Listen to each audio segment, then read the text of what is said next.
Shalom Bapak Ibu Saudara-saudari yang dikasihi dan mengasihi Tuhan.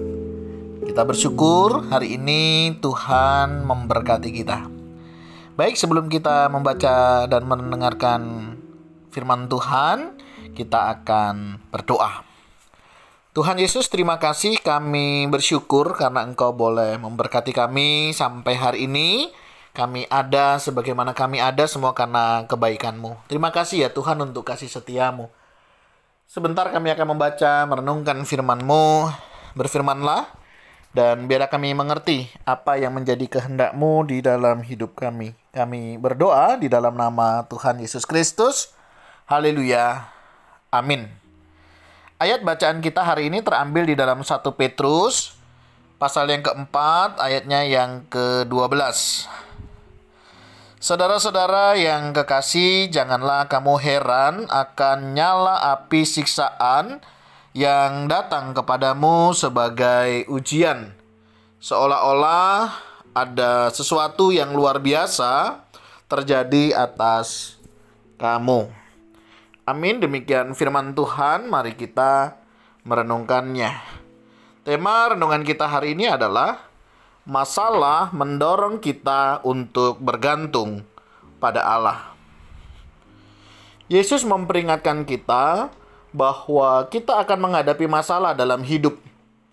Tidak ada seorang pun yang kebal dari rasa sakit atau terisolasi dari penderitaan.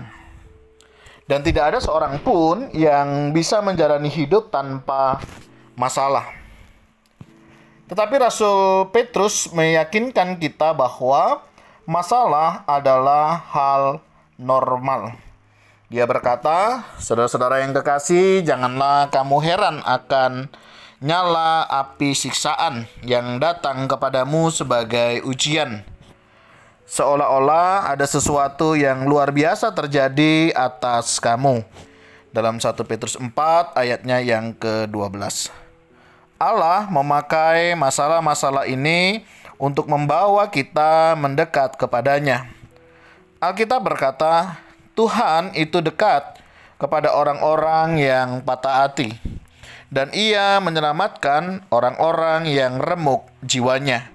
Dalam Mazmur 34 ayatnya yang ke-18. Pengalaman penyembahan kita yang paling mendalam dan intim kemungkinan besar akan terjadi pada hari-hari tergelap kita.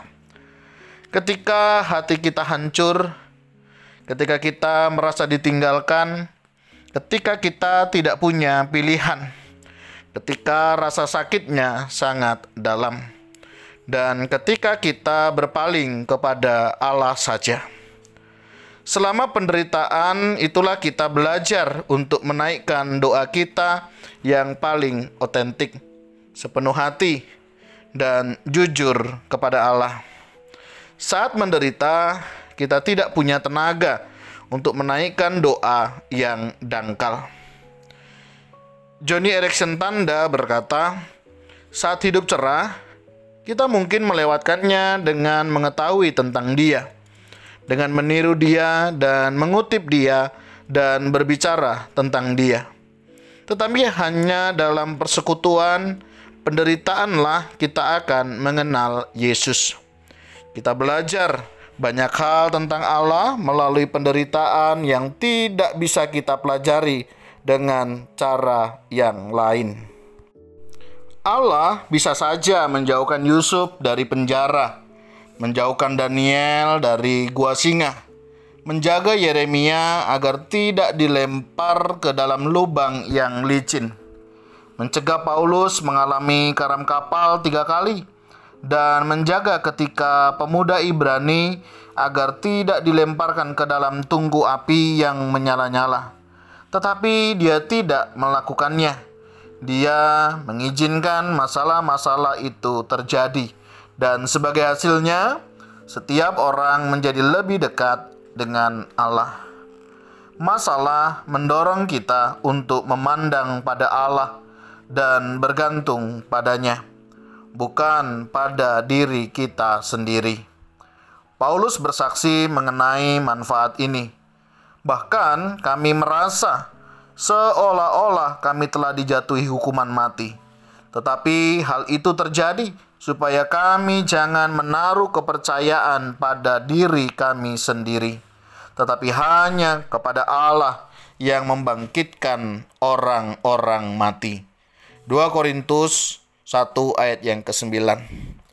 Kita tidak akan pernah tahu bahwa Allah adalah semua yang kita butuhkan sampai Allah adalah satu-satunya yang kita punya. Tuhan, terima kasih untuk kasih setiamu dalam hidup kami. Kalau hari ini ya Tuhan, kami boleh melewati setiap masalah dan pergumulan dalam hidup, kami tahu semua karena kasih dan kemurahan-Mu. Tolong kami ya Tuhan dalam menjalani hari-hari kami, untuk kami boleh hidup seturut dengan kehendak-Mu. Kuatkan, teguhkan setiap kami yang menghadapi pergumulan.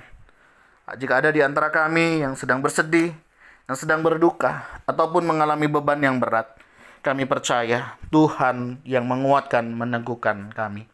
Kami berdoa ya Tuhan, di dalam nama Tuhan Yesus Kristus. Haleluya.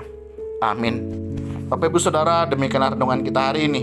Kiranya Tuhan Yesus memberkati kita sekalian. Shalom.